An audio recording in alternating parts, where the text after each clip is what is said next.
I was such a believer in living life to the fullest. Jesse Finney's loves were filmmaking, traveling, and above all else, helping people who didn't have much in the developing world. He grew up in Boston and later graduated from Newton North High School, then went on to work as a cameraman on reality shows such as The Apprentice and Survivor, and for National Geographic and the History Channel. It's a devastating loss for my parents. To lose a child is the worst thing that can happen to you in life, I think. His sister and widow say the 42-year-old was found dead on December 5th, hanging in a Filipino jail cell.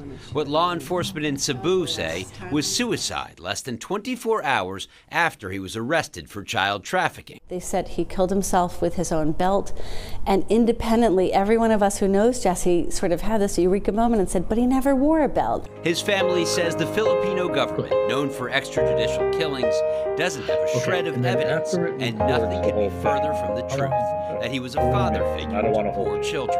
I 100% believe that the Philippine police murdered an American humanitarian. About 2 or 3 days after Jesse's death, which is very strange and suspicious, offering a reward of 50,000 pesos to any law enforcement officer who kills a criminal. I will spend the rest of my life making sure that the last thing that is known about him is not that he was some sort of child trafficker who committed suicide, because I will say this until my last breath, that is not true.